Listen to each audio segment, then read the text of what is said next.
안녕하세요. 삼성 하우징입니다.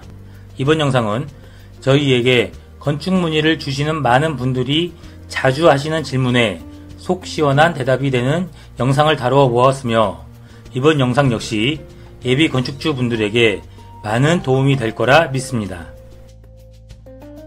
건축을 준비하시거나 또는 건축을 진행 중인 내내 건축 비용과 품질 사이에서의 줄다리기 고민은 계속될 것이며, 건축 후에도 자신의 선택에 대한 미련이 남기 마련입니다. 비용과 품질 사이의 줄다리기 고민. 그럼 애초에 건축의 시작을 남들과는 다른 시작선에서 출발하시면 어떠실까요? 그래서 남들과 다르게 비용은 비교적 적게 소요되지만 주택의 품질은 높일 수 있다면, 본격적으로 시작하기에 앞서 드릴 말씀이 있습니다. 건축에 대해서 잘 모르는 건축주분들을 상대로 정당하지 못한 높은 이익을 챙겨가는 일부 악덕 건축업체들은 소수에 불과하며, 대부분의 건축업체들은 자신의 기술력을 팔아 정당한 이윤을 얻고 있다는 점을 말씀드리며, 저희의 영상으로 인해 현장에서 많은 고생을 하시는 우리 건축인들이 오해를 받는 일은 없어야 하겠습니다.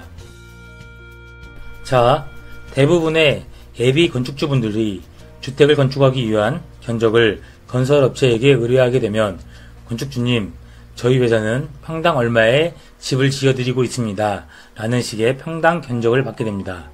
하지만 평당 얼마에 집을 지어준다는 이 공식은 상식적으로 생각해보면 말이 되지 않습니다.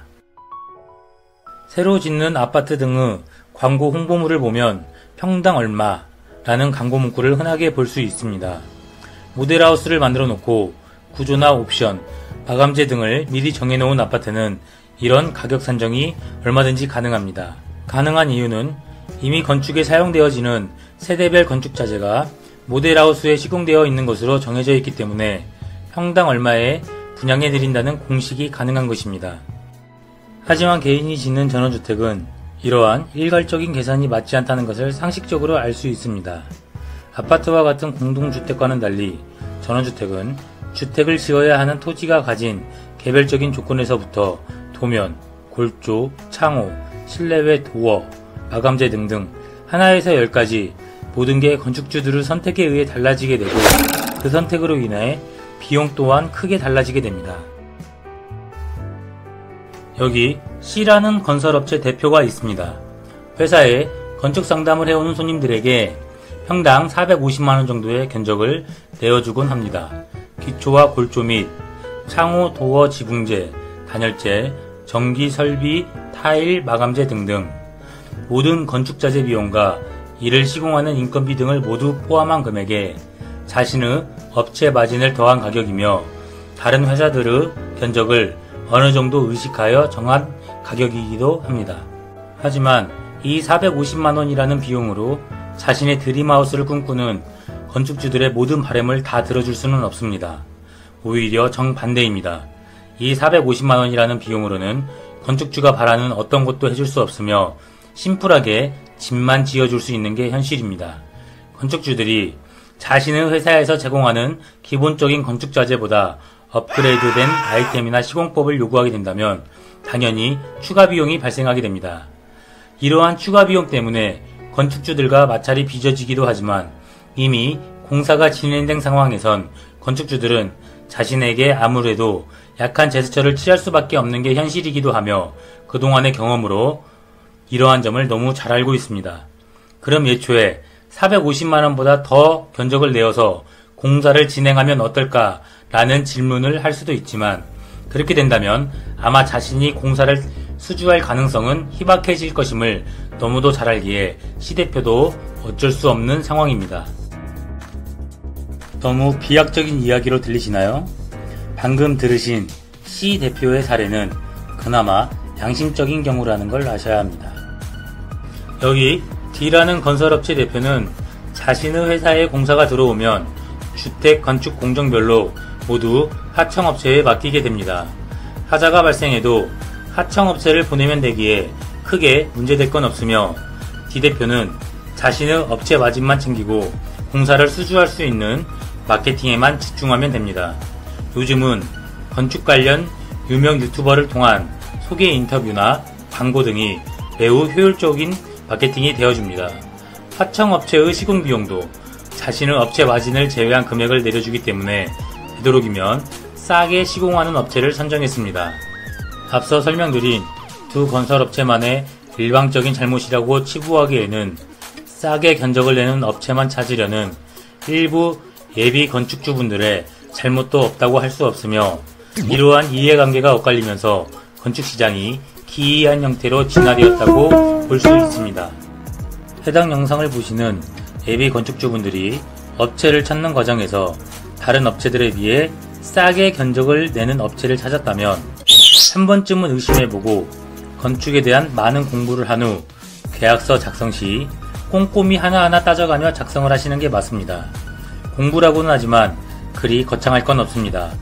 포털 사이트나 유튜브만으로도 상당한 공부가 가능하시며 꽤 큰 돈이 드는 건축에 이 정도의 시간과 노력은 당연한 거라 사료됩니다. 물론 정당하게 견적을 내고 이 견적에는 어떤 자재를 사용하는지에 대해 계약서 작성 시 자세히 건축주들에게 설명드리고 성실히 시공하는 업체들이 대부분입니다. 그럼 이제 직영제에 대해 알아보도록 하겠습니다. 직영의 사전적 의미는 건축주가 건설업체에게 의뢰하지 않고 자력으로 자재, 노무자, 기계설비 등을 조달하여 공사하는 방식이라는 뜻입니다. 건축주가 건설업체에 의뢰를 하지 않고 직접 공정별로 그에 맞는 기술자를 고용함으로써 건설업체의 업체 마진을 줄일 수 있게 되며, 이는 전체 건축 비용에서 최대 10%에서 30%까지 비용 절감이 가능하며 싸게 공사를 수주하여 공사를 하는 하청업체의 시공보다는 퀄리티 높은 시공을 하게 됨으로써 고품질의 건축이 가능해지게 됩니다. 하지만 직영제를 선택하려면 어려움이 분명히 있습니다.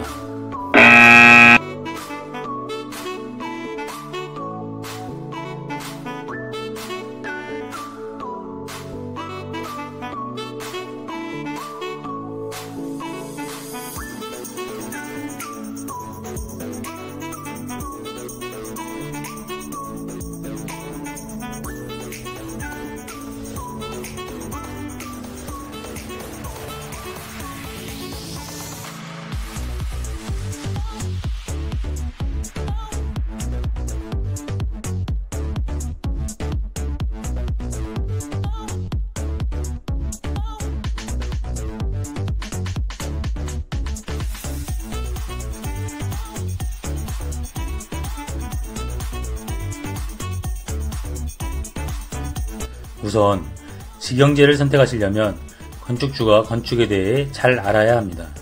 공정을 진행해야 하고 기술자들을 컨트롤해야 하며 주택의 품질을 만들어야 하는데, 이러한 모든 점은 건축주가 직업이 건축업이 아니라 사실상 불가능한 부분입니다. 하지만 현장에서 이러한 모든 부분들을 관리해주는 책임자가 있다면 충분히 해결이 가능합니다. 건축에 대해 잘 모르는 건축주를 대신해서 자재를 주문하고 공정을 진행하며 기술자들을 컨트롤해 주어 주택의 품질을 만들어주는 책임자가 있다면 직영제를 선택함으로써 오는 거의 모든 리스크를 없앨 수 있습니다.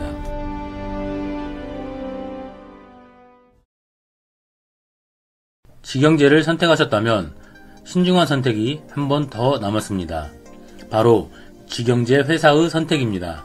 공사는 직영제로 진행한다고 하지만 그 속을 들여다보면 공사만 수주해서 관리해준다는 명목 아래 가운데서 이익만을 챙기고 시공팀에게 하청을 주는 비양심적인 업체들도 있기 때문입니다. 직영제 회사를 선택할 때에는 첫째, 회사의 대표나 현장의 책임자가 기술자들과 부대끼며 같이 작업을 하고 관리를 해주는지를 알아보아야 합니다. 직영제라고는 하지만 막상 현장에는 띄엄띄엄 오면서 하청업체에게 시공을 떠넘기는 회사는 아닌지 알아보아야 합니다.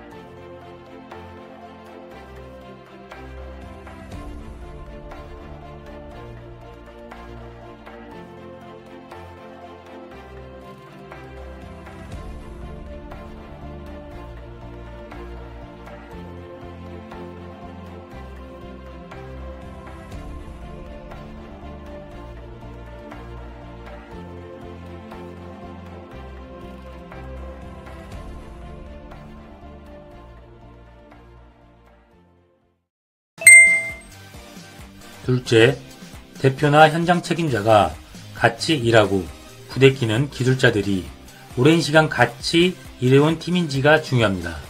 긴 시간을 함께 일해온 이들은 시너지 효과를 내게 되며 이러한 부분들이 건축 비용과 품질로 이어지기 때문입니다. 셋째는 당연한 이야기이겠지만 공사 진행 과정에서 발생하는 모든 금전관계를 건축주에게 모두 공개할 수 있는 투명한 회사가 믿을만한 회사입니다.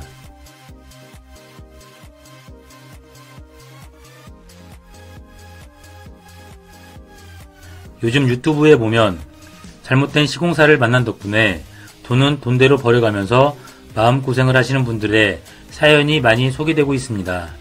소송 중이신 유튜버 분도 계시고 지은 지 얼마 안 돼 주택에 비가 샌다는 분도 계십니다. 핸드폰만 켜면 유튜브나 각종 카페, 블로그 등에서 수많은 정보가 쏟아져 나오는 시대에 살고 있습니다. 옛날처럼 정보가 귀중한 시대가 아닌 수많은 정보 속에서 옥석을 가릴 줄 아는 지혜와 안목이 필요한 시대인 것입니다.